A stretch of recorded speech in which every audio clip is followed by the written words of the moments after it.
Okay, so I think we've got quite a lot of people in now. So today's webinar is scheduled to last 1 hour, and that includes questions and answers. Um, we are having a bit of issue with our closed captions. Our captioner is hopefully joining us very shortly. So please do click the CC button for closed captions.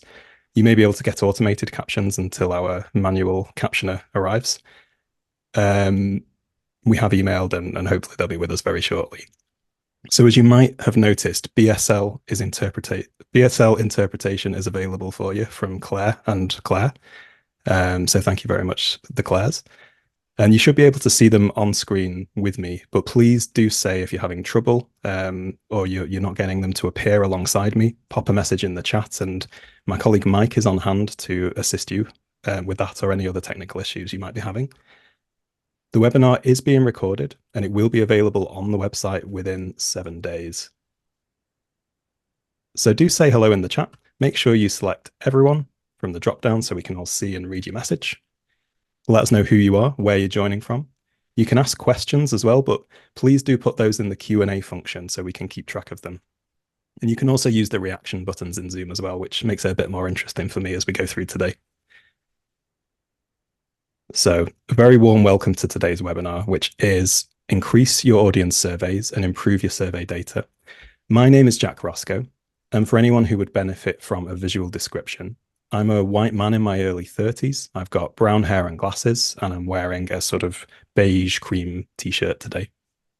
So I'm the tech champion for audience data collection and evaluation at the Digital Culture Network.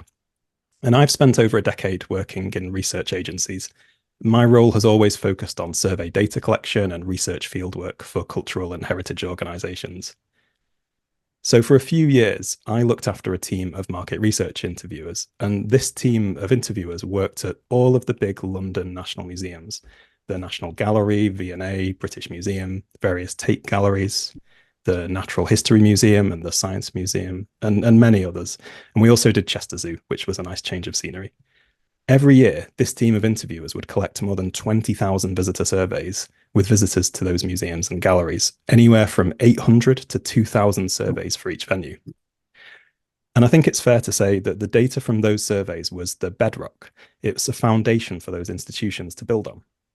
From that survey data, every part of their institution could be understood, developed, and transformed. And they knew how visitors saw them, what they expected from a visit, what excited them about their collections and the experience of visiting. They could understand language that would tickle the brains of different types of people and figure out how to speak to them. And they could reflect on how their work transformed their visitors, emotionally, intellectually, on a deeper level, what it made them think about and how it made them feel. But more than anything, it gave them power, the power of understanding, the power that comes from data and insight, the power to make the right decisions and to reach more and more people and touch their lives with something rich and wonderful. And that's something that's unique about our sector. It's wholly, powerfully, and provably a good thing for everyone. And I think we all feel a responsibility to do it to the best of our abilities and make the biggest success of it that we can. But you might be thinking that surveying on that level is a luxury that's only afforded to the biggest institutions in the UK. And you might be right. We're not all going to have the resources, the time, the staff, or the mental space to do what they do. But while we might have to be more limited and focused in what we do, you've got an advantage because you've come to today's webinar. And together, we're going to find some ways that you can make this work for you, and we're going to be really smart about it. So you can have the power to change, impact, and grow too. So I'll take a breath. That always gets me very excited, that. So today we'll find out why getting more surveys is a good thing. And then we'll look at some different approaches and methods to collect more surveys in a few different situations. And finally, I've got a few techniques to make your data more representative and more accurate. This webinar will be really focused on those practical data collection methods. I won't be talking about survey design or using your data and analyzing it. But just because I'm not talking about those things today, doesn't mean you can't get in touch for one-to-one support about them. So for anyone who's not familiar with us, the Digital Culture Network is a free support and skills development service available to everyone in the creative and cultural sector in England. We're part of Arts Council England, and our job is to help grow and support the digital skills in our sector. And we have a team of 13 different tech champions who cover a range of topics to do with digital things, from marketing channels and social media, your website and digital presence, video content and accessibility, advertising, e-commerce, your strategy and data, and I cover audience research, surveys, and evaluation. And we do that by providing one-on-one support, which is completely free and unlimited. All you need to do is go onto the Digital Culture Network website, click Get in Touch, and tell us what you'd like to talk about. And we'll give you a link so you can book in at a time that suits you to speak to one of our tech champions. So let's crack on and find out why should we get more surveys. So we know surveys are useful and they tell you lots of great stuff, but why is it better when you collect a larger number of them? Your data becomes more accurate and reliable, and that's really important if you want to be able to trust it and rely on it to make important decisions, which hopefully you do. And a second reason is that you're able to look at smaller groups of people within your audience in more detail and with better reliability and accuracy. And the more surveys you collect, the better you can do that. And because the data is more accurate, because it represents more people and more opinions, you're picking up more comments and ideas. More data is more likely to tell you something useful, something that will transform how you see your audience and your offer, something you can put into practice and use to make a difference. To measure the accuracy of our data, we use something called the margin of error. And you might have heard people use that phrase before in conversation. So the margin of error is a measure of how much of an error there is likely to be with your statistics. No data is perfect, so it's the margin for how incorrect we assume our survey data might be. And I think this is a useful thing to know about because it's the reason why you set your survey targets at a particular level. So there's one thing to get your head around. A lower margin of error is a good thing. We want to make it low because the lower it is, the more accurate our data is likely to be. And the way it works is that if you get more surveys, that reduces your margin of error. And I will explain how many surveys and how that works in a second. We show the margin of error as a percentage. So let's say it's 6% for this example. And let's say we asked a question in our survey and 50% of people answered it in a particular way. Maybe 50% of people said your exhibition was excellent. So what does a 6% margin of error mean in this situation? Does anyone in the chat want to hazard a bit of a guess? Go on, give me your ideas, your wild theories. What does a 6% margin of error mean when we have 50% of people saying something? And don't be scared. I would say there are no wrong answers. There are wrong answers, but it's a safe space. We won't make fun of you.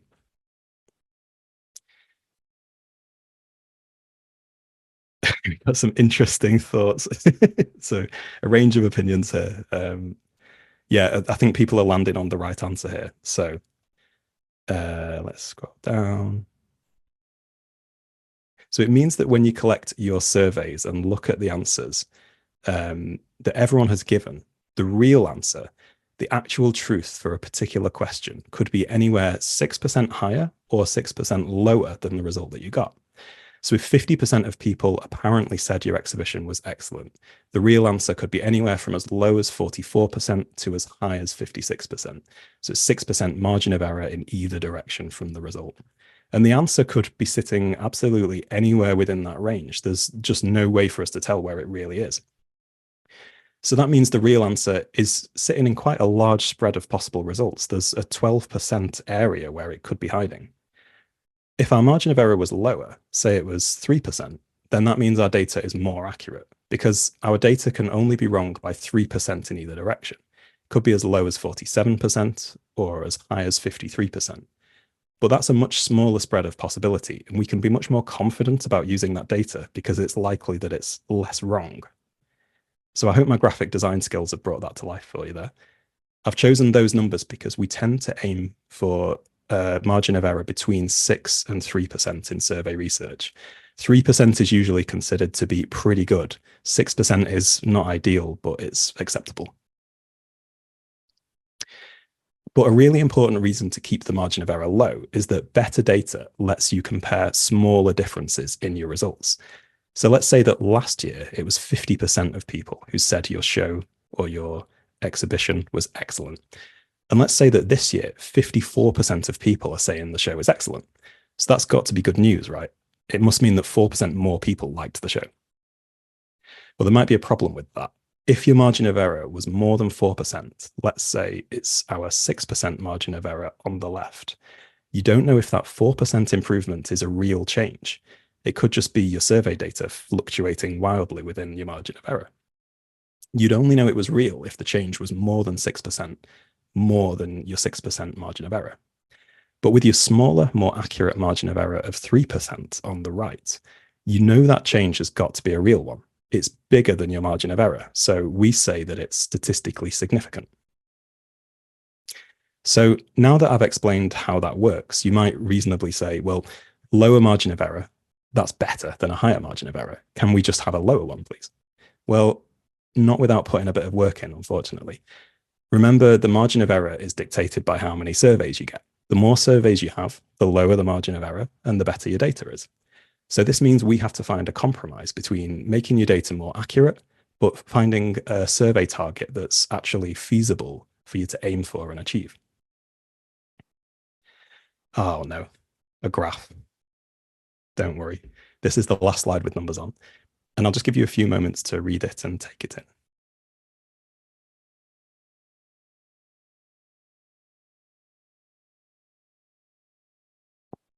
So, graph enthusiasts among us might have noticed. This graph shows how your number of surveys affects the margin of error for a typical audience size. On the left, you can see the margin of error, where a higher number is bad for your data. A bigger margin of error means it's less accurate. On the bottom of the graph is the number of surveys you've collected. And as the number of surveys increases, the margin of error goes down and your survey data gets better. But the most important thing I want you to take away from this graph is that the line is curved. Ooh, look at that. Getting your first few surveys makes an enormous difference to how accurate your data is by bringing down the margin of error a lot at first. But once you've already got quite a lot of surveys, that improvement in the data quality starts to slow down. There's a diminishing return the more surveys you get. So it's about finding a target that works for you and your organization, but that isn't too taxing and would take lots of your time and resources to collect. Because beyond a certain point, getting more surveys isn't making as much of a difference to your data quality anymore. But there is one reason to keep collecting more surveys. I mentioned it helps represent smaller groups within your audience, say people who went to a particular event, younger people, people from global majority backgrounds, or disabled people. Now, you might want to look at the survey data for one specific group of people. If you only have a small handful of surveys from that group, they will have a high margin of error. Look at the left of the chart. With 50 surveys for, say, disabled people, the margin of error is nearly 14%, and that means your data isn't very accurate for them. So getting more surveys overall helps give you a lower margin of error for those smaller groups in your audience. And I think this graph also shows that surveys only provide good statistical information if you've got the resources to collect a decent number of them, maybe 250 or more if you can. Because below that, the data isn't very accurate. You can use it to take a rough temperature of your audience, but it's not going to give you very accurate measurements that you can track and compare year on year, for example. If getting enough surveys is too difficult because of the size of your audience or the way that you work, it might be more appropriate for you to focus on some different non-survey research methods, like with a smaller number of people where you collect conversational or qualitative bits of feedback. Things like comment cards, doing short recorded vox pop interviews, or discussion groups, for example. And these can be really interesting ways to get valuable stories from a small number of people. I won't really be discussing those methods in this webinar today, but if that's interesting, you could always get in touch for some one-on-one support. So you'll all be getting your GCSEs in statistics in the post now that you've made it through that section. But the rest of the webinar is much easier and much more practical, so don't worry. Some of you might still be thinking about your survey targets, and trying to decide on a number to aim for and wondering how accurate that data would be. Well, fear not, because if that wasn't enough punishment for you, there is a complete article on our Knowledge Hub, which will take you through that process step by step and refresh you on all of those concepts we just talked about with some examples and a calculator. And that will be in the follow-up resources you'll be sent by email after the webinar. Plus, you can find it on our Knowledge Hub. So let's get stuck in. We'll leave all of that theoretical nonsense behind, and we'll talk about something practical. We'll look at the different approaches and methods you can use to get more surveys, and a few common situations in our sector and which tactics might work best for each one. I want to equip you with a strategy which is tailored to your organization and your work to get more surveys. So let's start with the basic methods you can use to collect surveys. You'll sometimes see organizations posting their surveys on social media, but in general, posting a link to your survey on a social media channel isn't going to generate many responses for you. You might feel that you don't have many other options, so you might as well try it. But the first consideration is, how likely are people to choose to click your survey link when they're scrolling social media? In general, the answer is pretty low. And if you think about what social media is really designed for, it likes posts that lots of people want to like or react to, maybe a nice bit of art or photography on Instagram, or something that generates a lot of comments or discussion on Facebook or X. You're much more likely to have success on social media with good content, not links to your survey that people don't want to click on. Another common one is for organizations to put up signage and banners around the venue with a QR code for a survey, or putting it on maps, menus, or a leaflet. But we're bombarded by so much information in the world, that message will be competing with other bits of signage, information, things happening in the environment. We might have other priorities in the moment. And I think people will just refuse to process it properly. They won't consider it. So I think it's really unlikely that people will just choose to scan a QR code and do the survey of their own accord. So that's a positive start, isn't it? What else could we try? Well, you might think that email could also be easily ignored, but it can actually be really effective. If you ask our tech champion for email marketing, Jacqueline, she will always tell you email is the best performing marketing channel. And she's absolutely right, because if you have the facility to email bookers, it's incredibly targeted, it's direct, it's personal. You're catching people at a moment when they might be more focused, and you have more space to make an effective appeal. And it's especially useful if you have a large number of people booking to see your programming. If you can get 10% or even 1 or 2% of them to fill in a survey, well, that might be quite a lot of people. Say you have 50,000 bookers a year, even 1% of that would be 500 surveys. So what makes a good survey email? You should always aim to send it out within 2 days of an event. Otherwise, people are just less likely to fill it in. Ideally, you could set up some kind of automation to send it out at a precise time after the event. Maybe that's straight after it ends, or if you have an evening event, it could be the day after. Late morning and early afternoon around the lunch break tend to be good times to send emails. You could always do some testing and try a few different times to see what works best. Most surveys containing an email are easily ignored by the audience because the copy that's used to pitch them can be very bland and transactional sounding. That's often the default in the software that you use. There are a few key principles to make it stand out. Say something that grabs people's attention, especially in the subject line or the preview. Put something weird or funny or surprising. Think of it as a tactical use of clickbait to get people in. Once people are reading, hold their attention, show them an amazing picture, something that's visually interesting or shows emotion, maybe people connecting with each other. And you can speak like a human. You can be warm. You can be funny and engaging while still being true to your organization's identity and tone of voice. As for a basic structure for your appeal, identify a problem. Do you want us to keep doing the work that we do? Give a call to action. We need you to help with our survey. And then give thanks. You're helping us to continue to do great work by doing this. And as I said, most survey emails do use boring language and can look very corporate and uninteresting. If you put some creativity and design into them, you'll be amazed at the results, and you can start capturing more surveys passively without a lot of extra effort. So I speak to a lot of people about increasing the amount of audience surveys they collect. There is one approach that stands out as the most effective. Making a face-to-face approach, by which I mean approaching or asking people in person to get them to help with the survey in some form. Now, that might be disheartening to some of you. If you're a small organization, your team is already working incredibly hard. You might not feel you can spare anyone to do it, but stick with me for a few more minutes because there might be a few ways of doing this that you hadn't considered. You might decide to carry out the full survey with people in person, or you might be approaching them only to mention the survey and provide access to it with a QR code or a link. Then they go away and complete the survey on their own. But that personal face-to-face approach is really effective for a few reasons. You can make a direct appeal, which is difficult to ignore. It puts a human face to your efforts.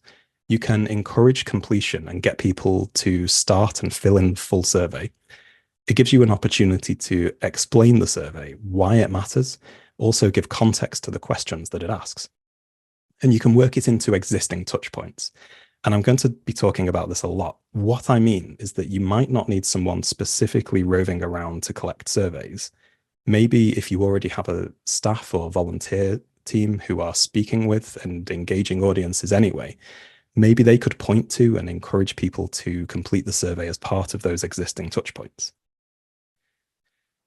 Since my main argument is that face-to-face approaches are the best way to encourage completion, I'm going to dig into this a little bit more and share some training ideas and good practice.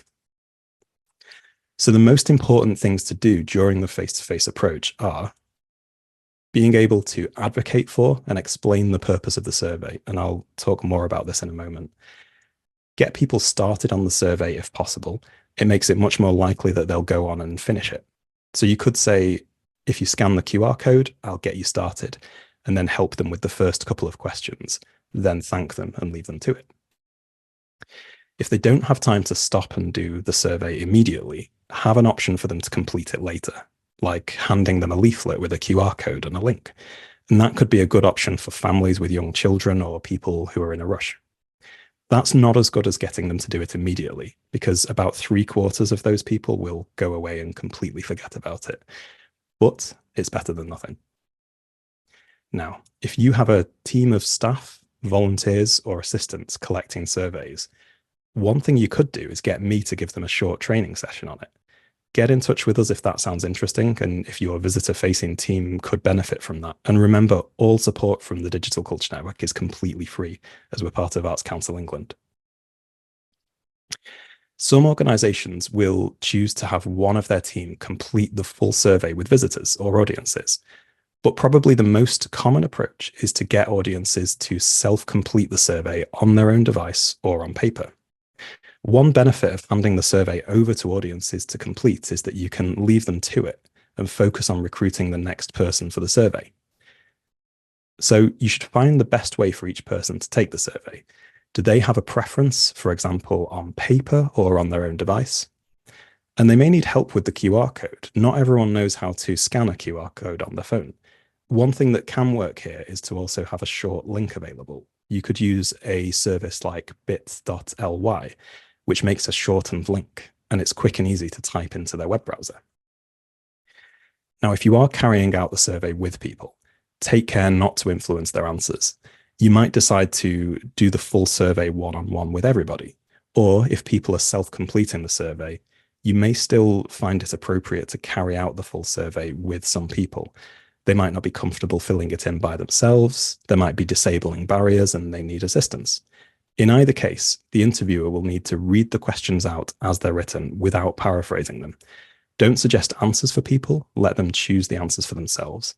And this is to avoid leading them or influencing their answers, especially on questions that are about their opinions or feedback. If an interviewer starts doing things in their own way, like paraphrasing questions, it changes the emphasis of the question and the available answers. And it might give people the impression a certain answer is expected. That interviewer will get different results to everyone else, and that will affect your data. So approaching people. Now, I'm quite shy, and it can be quite scary at first, but it does get easier, and you'll get more confident the more you do. It helps to be familiar with the survey so that you know how to explain it. And you could try role-playing the survey with other people first to get more comfortable working with it. Most people won't jump at the chance to be surveyed, but generally people are friendly. A lot of them are very nice, and some of them will help you if you ask them nicely. There's no magic phrase or technique except just being yourself. So be cheerful and natural. Speak like you would to a friend. If you can come across as authentic and not like you're reading a script, people will feel like they matter to you, and it helps to make a connection. Now, you do want to overcome people's automatic response, which might be to say no without thinking about it, and to make an effective appeal. The people you've pounced on were probably just planning to leave and you're in the way. So you want them to think about you and what you might need help with. Get past that automatic response. Make them think about you with some empathy about you and your situation and your needs. I would usually just say, "Hi there, would you be able to help out with a survey? It only takes us 5 minutes and it really helps us out." If people are unsure, you might need to win them over. And one technique I find useful is to pair a negative thing with a positive thing. So you could say, yes, it can take a few minutes, but we really need it because it helps us to do better and it keeps our funders happy. If you're refused, be graceful in defeat. Don't say, "Oh, no, are you sure?" or chase people across the lobby. It can look a bit desperate if you're too persistent. And someone who doesn't want to fill in a survey often doesn't do a very good job of giving you useful and good answers either. So stay polite and professional. Just say, "Oh, no problem. See you later."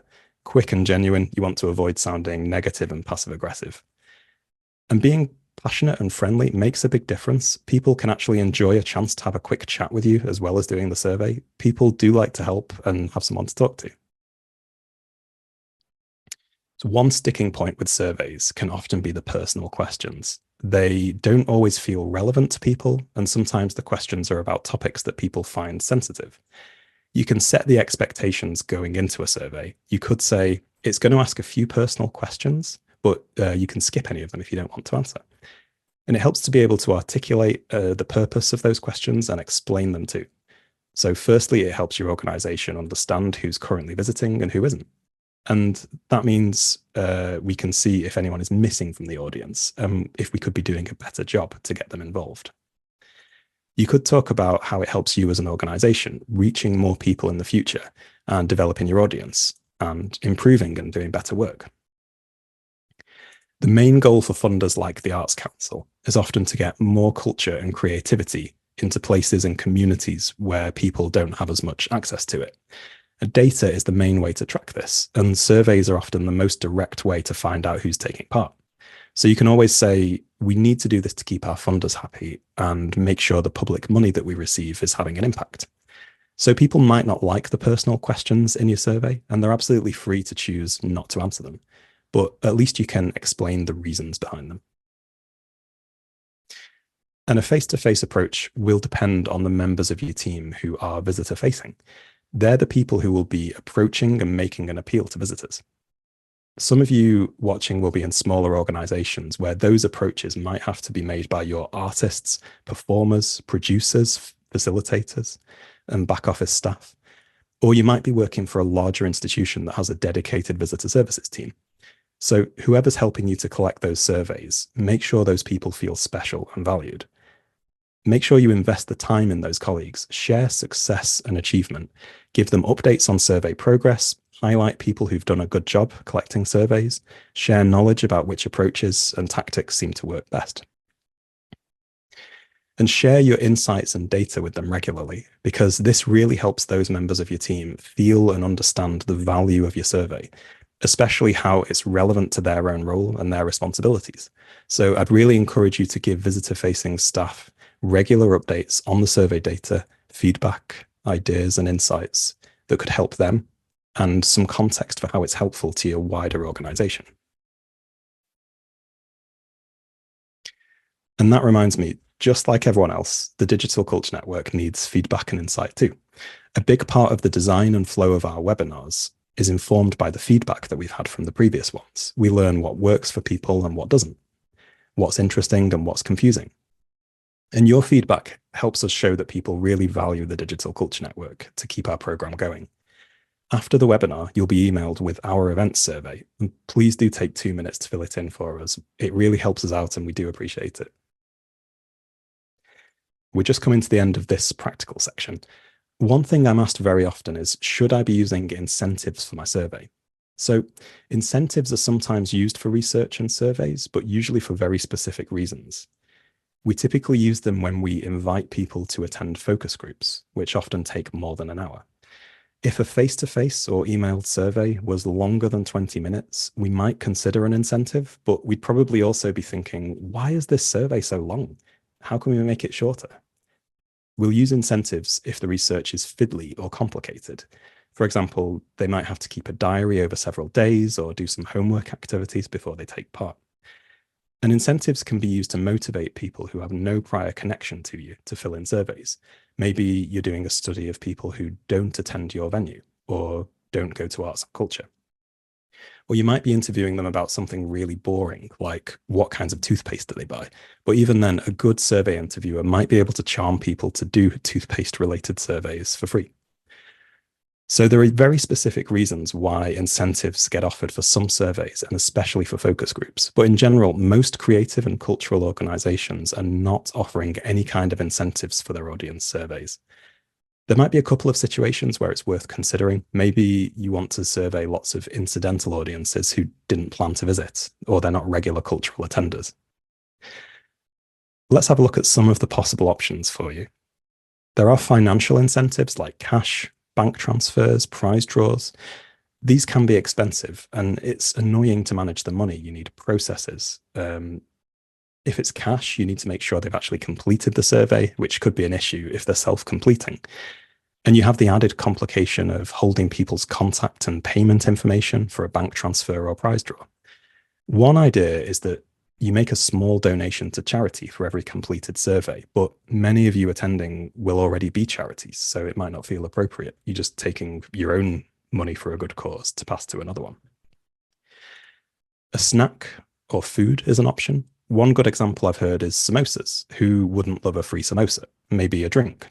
But this could cause issues with sustainability, littering, large numbers of people offering to do the survey just for the incentive and giving you rubbish survey data. You could give something small to take away as a gift. Now, if you ask the Market Research Society, who are a professional body in the UK, they'll tell you that the incentive should not be connected to you in any way, if possible. For example, a book or an item that's related to your work or your art form, or a voucher for a discount on future events or for your cafe, because that blurs the line between research and promotion. Maybe it has an effect on the feedback that you get. Someone who didn't like your work, doesn't want to be there, might be less interested in that item or gift or discount and less likely to do your survey as a result. And these incentives all change the dynamic of your research and possibly add complications. So do think carefully before turning to them. Let's recap those main ideas really quickly. Email can be a useful way to passively collect a few surveys, especially becomes more useful the more bookers you have. Face-to-face advocacy or approaches are typically the best tactic to encourage people to help with a survey. Your team who do the approaches need to understand and feel the value of the surveys. Otherwise, they're not going to be motivated to collect them. And it helps if your team can communicate and explain that purpose and value to the people you approach. What we'll do next is look specifically at a few common situations for collecting surveys, say museums, performing arts, and events and festivals. Before we do that, feel free to tell me in the chat, what do you think of the advice so far? Does anyone feel like there might be an opportunity to use more face-to-face approaches? Is anyone concerned it just isn't going to work for them or that it's not possible? Feel free to pop some thoughts into the chat. So I'll just keep half an eye on it. It's quite a big question, that, isn't it? Donna is happy. Yeah, Alice, that's a great point about the bias of selecting people. I am going to cover that at the end. And Steve is a bit small for face-to-face. We'll rely more on emails. Well, Steve, at least you've got the facility to send those emails. That's useful. Okay, let's crack on. So let's look at those different practical situations. And we have lots of different types of events attending to lots of different types of organizations attending today. I want to make sure that most of you have a couple of things you can take away and apply to your situation. If you're a museum or an art gallery, exhibition space, or a heritage site, you're likely to be getting a lot of walk-ins. You might be free entry. People don't need to say hello and buy a ticket. Or maybe people buy tickets at the front desk, but they don't leave any contact information. Basically, you might not be getting a lot of email addresses. You could look at free online ticketing where people pre-book for their free visit. You get their email addresses for potentially for marketing and sending the survey. And by funneling people through the booking process, you tend to drive some additional donations that way too, which is sneaky, but good.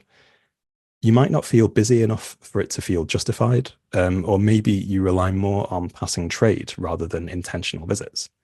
So you probably want to invest in your face-to-face approaches. Now, you could have dedicated shifts where colleagues specifically collect surveys. At a minimum, I would try and work it into existing touch points. Try to have staff mention the survey to people on the way in, and then try and catch them and remind them about the survey again on the way out, if that works with your space and the people that you have.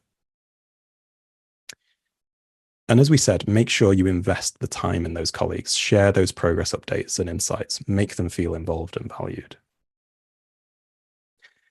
Let's think about a theatre, music, or performing arts venue. And typically your audience is pre-booking and coming to specific shows and performances. If that is the case, you'll collect a lot of email addresses and you can use your CRM system to send out survey emails to your ticket bookers. If you're already sending emails but not getting great results, maybe you need to look at the email you're sending and try to improve it. And maybe that's something you can talk to us about. If you're not sending emails or you can't, you should definitely look into it and see what might be possible, or if you need a better CRM system. And you can get free one-to-one support from Adam, who is our lovely ticketing and CRM tech champion here at the Digital Culture Network.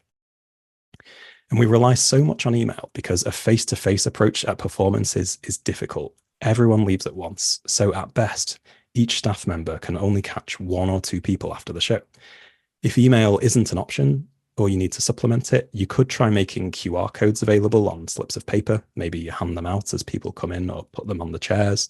You've got to weigh up the environmental impact of that, though. So I went to see Operation Mincemeat recently, and they had a QR code dotted around the theatre with activities and quizzes.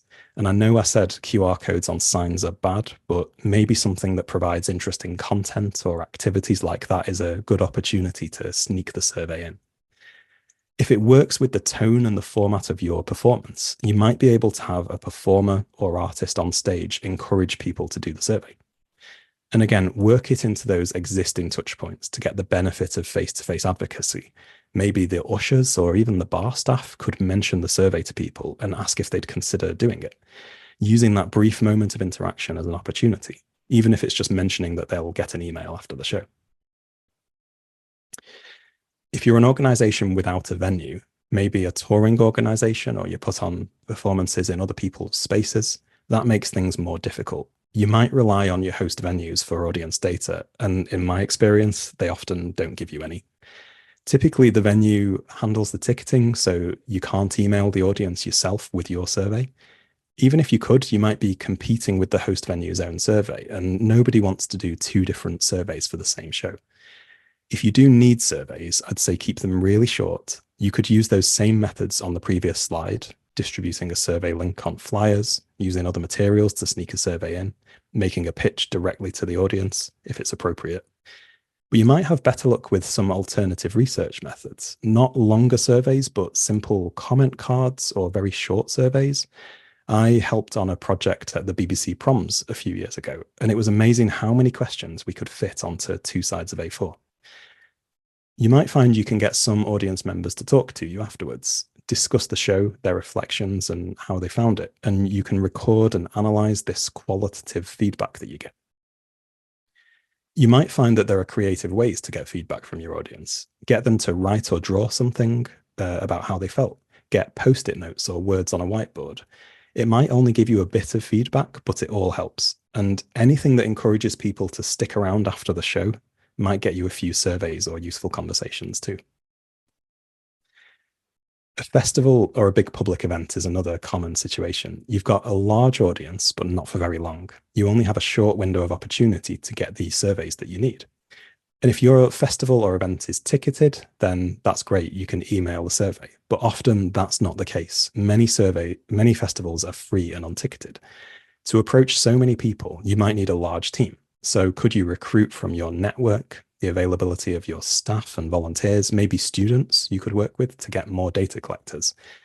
And it helps to coordinate that team, share information and learnings on the day, which areas and tactics work well. And if you have anyone who shows a real skill and instinct for it, find out what they're doing well and share that with everyone else. And these people may not have carried out surveys before. If that's the case, it can be very scary to just be left to your own devices and told to go and collect surveys. So find out how they're feeling, give them support, give them a plan, give them a bit of your time on the day, and show them that it's possible and achievable. And again, you can get your staff, performers, and artists to encourage participation with the survey. And consider those different materials, flyers, even things like maps or family activity packs. Could they be used as props with a face-to-face approach to get the survey in front of people? And finally, I just wanted to mention the libraries and participatory workshops and sessions. We have some libraries in the audience today. Big shout out. Libraries have a huge range of programming, and sometimes that's with hard to reach audiences. Often staff have lots to do and are short on time. And many Arts Council organisations are funded to do participatory workshops and sessions. These will sometimes be with the same participants multiple times, which makes surveying easier as you build up a connection and trust. Sometimes they might be one-off sessions and collecting surveys is more challenging, for example, in music education or sessions in schools. For both of these situations, two things are important: making an effective appeal and finding opportunities to make that appeal. So again, using existing touch points, using staff, artists, and facilitators to pitch the survey within events. Find the right survey length, format, and language that will work for your different audiences. A 10-minute survey won't feel appropriate for hard to reach or non-confident audiences. Maybe a shorter survey or a different non-survey approach would work better. So you might have to reduce your research objectives to just 2 or 3 of the most important questions. And that can be a helpful exercise, I find. You could use a different method or forms for different audiences, but it can be useful if they share some common elements and questions. You might have different forms for different things, but if they ask a few of the same questions, you can compare the same metrics and data points across your whole program. You can devote time for reflection within your sessions for participants to reflect on what they've learned. And that might be a nice opportunity to pitch a short survey or get some feedback in another way, like a conversation or a written activity. And again, share progress and feedback with your team. Keep them informed of progress, tell them why you're asking the questions, and show them that it's useful. So we'll be on to the very last section in a moment. And remember that the presentation and a recording of the webinar will be available afterwards, plus some additional resources. So if you're feeling a bit overwhelmed, you'll have some time to go back and find the important and relevant bits for you. So let me know in the chat if you're feeling good so far. Did you feel your work was covered by my art forms and examples, or are you doing something completely different and feeling a bit lost? Do feel free to comment in the chat. If you have a question, pop it in the Q&A and we'll get to it at the end. And please do bear in mind, you can book in for free one-to-one support on our website. And I've lost the chat. Where's it gone? Let's see if I can find it. It's not very interactive if I can't. Okay, good. People seem to be feeling good. Great. We mentioned libraries. That's a win. Great. Okay. Cool. Maybe Nina, maybe a webinar on non-survey approaches. Maybe that's something we can look at. Okay. So we've covered approaches to collect more surveys and a range of tips for different situations. Next, we just have a few final points around collecting representative and accurate data. In research, we talk about something called sampling. And sampling means making sure your data is representative of your audience. We can't survey everyone. Instead, we have to survey only a small part of your audience. But we do want survey data to represent the whole audience as accurately as possible. We want it to capture all the complexities and nuances of your audience. To represent your audience as accurately as you can, you have to understand it's composed of lots of different types of people. There are many different demographics, but also a range of people who behave, think, and feel in different ways. And if we don't do our sampling correctly, we might miss or underrepresent parts of that audience. So, what are we going to do about the infinite variety of human experience and measure it accurately? Well, I'm being a bit dramatic. We just need to try and spread our surveying evenly across the audience. Firstly, across different days and times. And that's because the profile of visitors might be different depending on the day and time. Different numbers of working people and families on evenings, weekends, and weekdays, and often a very different audience during the school holidays. So to make sure you get a good mix of all those different types of people, it's worth collecting your surveys across a full range of days and times. Secondly, spread your surveying out across different events and offers. It's about representing visitors to all of them and getting the right mix across different events and performances. And if you can, try to do those two things in proportion to the number of visitors. So, for example, if one of your events is attended by twice as many people as another one, you'd ideally aim for twice as many surveys from the more popular event. Now, it's not going to be feasible for you to get this exactly right and get perfectly correct proportions in your surveying plan. And that's okay. Life is chaos. It's just about improving the data when you can. So it's a guiding principle. It's something you can be aware of when you count up surveys and look at your survey targets. Maybe there are some simple things you could introduce, like having loose targets for the weekends versus the weekdays, or for particularly busy shows. It might sound like a chore, but if you don't consider and address your sampling approach, you run the risk of your data being uneven and not being as reliable and truthful as it could be. That's how we get the right proportions of different audiences. But we also need to consider how we recruit our survey respondents. With some approaches like emails, comment cards, or a QR code, we're effectively just waiting to see who wants to take part. And this causes an effect called self-selection. So self-selection is an effect that can skew the profile and the types of people who you're surveying. And that might be people with really strong opinions and people who really love or really don't love your work. And it also can be to do with demographics or how comfortable someone is with answering questions or about arts and culture. Often older people will self-select to do surveys more often, and more often women will self-select rather than men. A face-to-face approach does help to correct this in theory. If you approach everyone in person, then that might encourage a broader range of people to take part. You might see more young people, more men, more hard-to-reach audiences. But a face-to-face approach can also lead to something called approach bias. Approach bias is where you consciously or unconsciously approach certain types of people more often and tend to avoid other kinds of people. A common example is interviewers avoiding families with young children, who they know will be less likely to help with a survey. But it could be something deeper and more problematic, like a preference for a particular gender or age group. The interviewer might feel that they have more success with certain types of people. And you can see how this would cause a huge problem for representation in your survey data. But there is something you can do about this. You can use a scientific method to approach people at random. If you can choose people randomly, you can remove any approach bias the interviewer might have. And a really easy method of doing this is called the counting method. The counting method is really simple. You draw an imaginary area on the ground. You choose a number based on how busy it is. Let's say the number is 3. And you count the people who walk into that area. 1, 2, 3. And I've landed on Ewelina, who is the unseen hero behind the Digital Culture Network's events and programming. So you count to a specific number and approach that specific person. If they're in a group, try your best to survey just that specific person you counted. You can explain that you've chosen them at random, and you can acknowledge that it's weird that you have to count people to choose a random person. But this single thing is the biggest and best impact you can make on the representativeness of your data.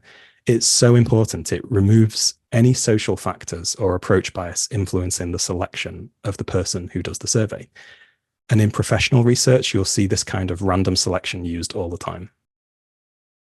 So that was a lot to take in. Let's recap that final section. Spread your surveying out across different days, times, and events to make sure you accurately reflect the audience. Even better if you can do it in proportion to audience sizes, which you could think about with your survey targets. If possible, selecting and approaching people at random to reduce bias is a really important step to overcome self-selection and possible interviewer bias that might skew your data. Ultimately, the reason all of this matters and is important is because what you do matters. It makes a genuine difference to so many people's lives. Your work has a power to change and transform people. And to use that power to its greatest effect, you need to know how to wield it and channel it effectively to the best of your ability. Surveys may sometimes be tedious and collecting them can be frustrating and difficult, but it's important not to lose sight of the bigger picture. And you can only reveal that bigger picture by filling it in, giving it shape and form with insight from your surveys and data, and use that to persuade, influence, and empower the people that you work with. So thank you so much for listening to my webinar today. I hope you found it useful. But your journey is only just beginning. You can reach out to us directly. You can go to our website and book in for a one-to-one chat with me or any of our other tech champions. You can follow us on X and LinkedIn, and we also have tons of past webinars archived on YouTube as well. Now, all of the best telly tends to be on over the autumn and winter when everyone's at home. Taskmaster's just come back. And it's the same with our Digital Culture Network webinars. So on Tuesday, the 24th, which is next week, we've got a webinar to talk about our Digital Culture Awards and answer your questions. If your organization or someone you know is doing great work with their digital presence, use of data, digital inclusion, many other things, please do take a look at the awards. You should definitely consider entering and watching the webinar to learn more. On the 22nd of October, we have one that will be very popular. Nicola will be sharing what goes into a social media strategy, thinking about your objectives, audiences, your content. And on the 18th of November, Monica will explain Google Ad Grants, which, if you're a charity or a nonprofit, gives you free advertising budget to use every month. So definitely come along and check that out if you're not using Google Ad Grants already.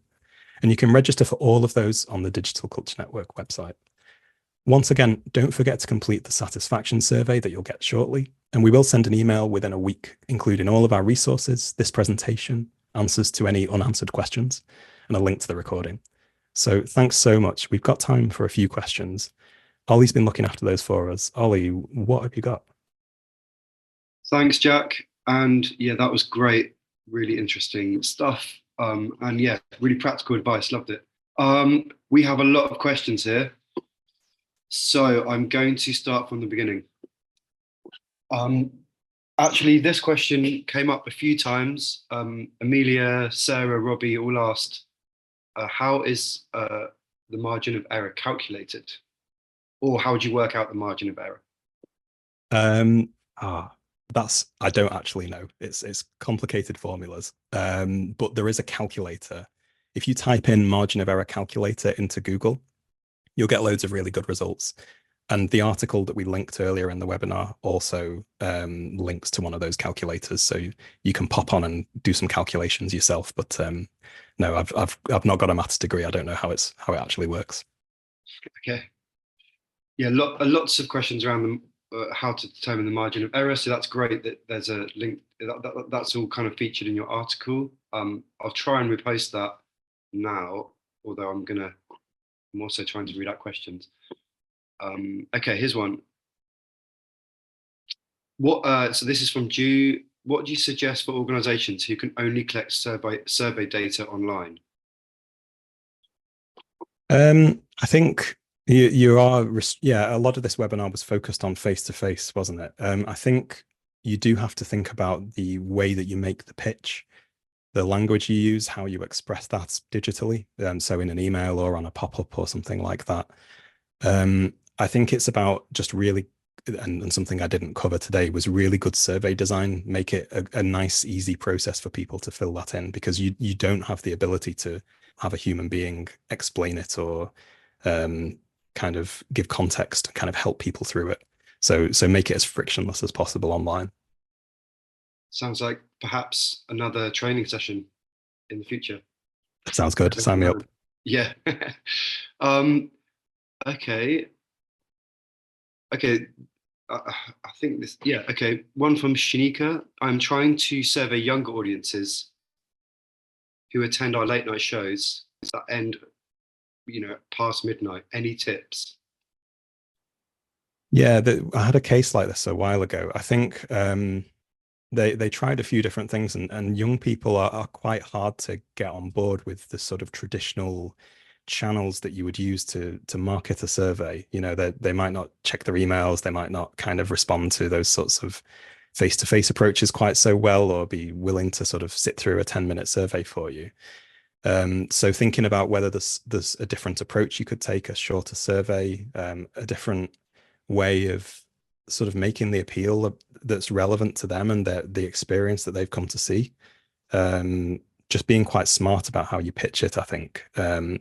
One thing with young people that is really interesting is a lot of organizations use young people's steering groups to kind of inform the design of their program and the work that they do. And you could lean on those young people to design some of the evaluation and research as well, you know, like get their expertise about what makes sense to a young person, in terms of what you're saying to them, how you're making that pitch, and how you design the surveys and research tools.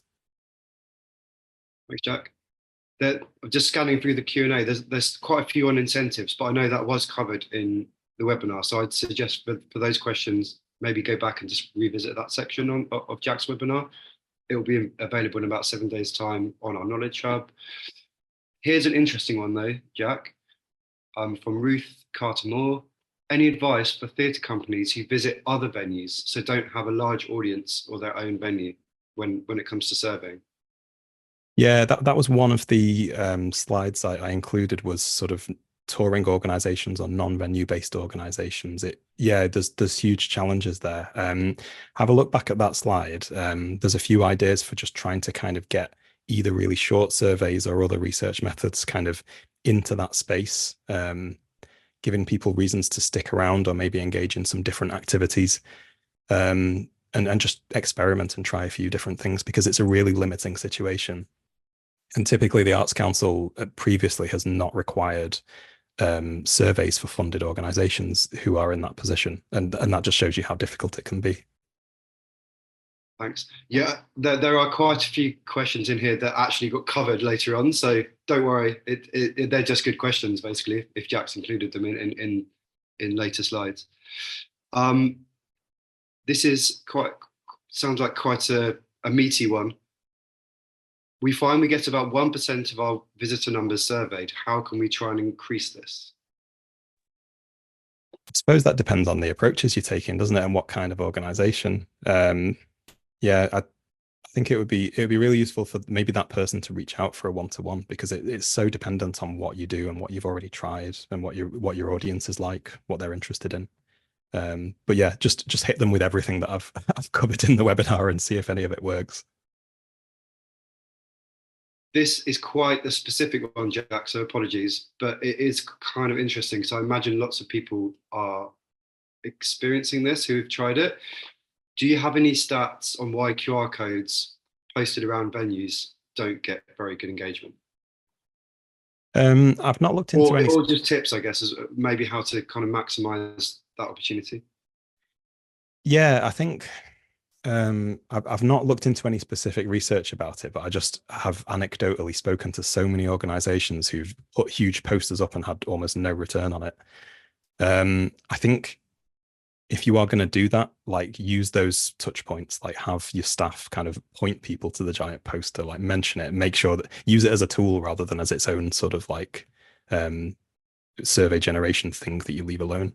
But you know, some organizations do okay with it. Like it depends if the survey is really short. Sometimes, like in fast food, for instance, they will get quite a lot of self-served QR code surveys because there's like incentives involved and because people are waiting for food and it's a short survey, all sorts of factors like that.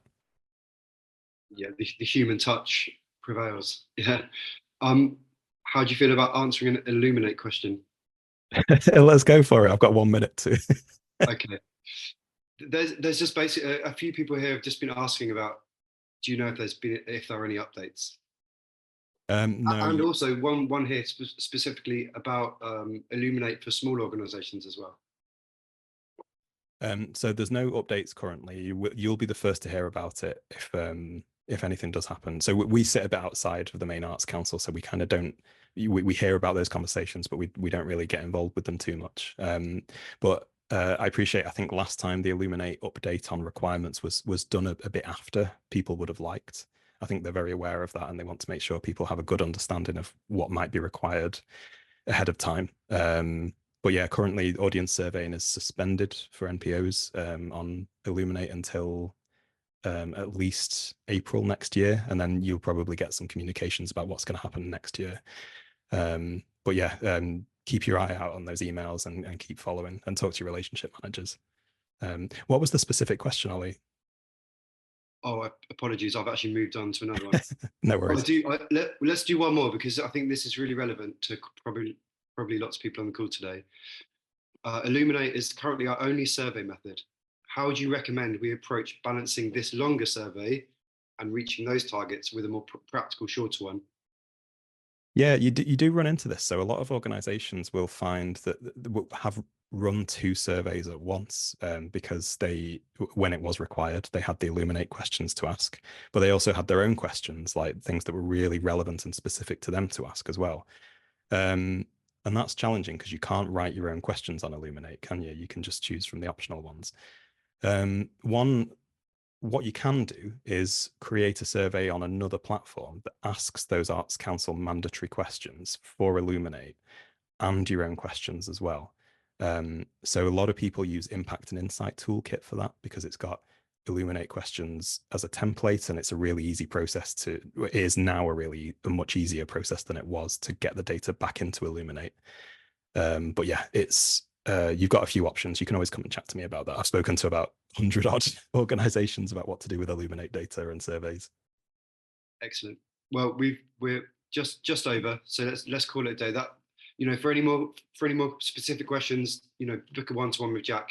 He's raring to go. So thanks, Jack, and goodbye, everyone. Thanks so much, Ollie. Thanks everyone for coming.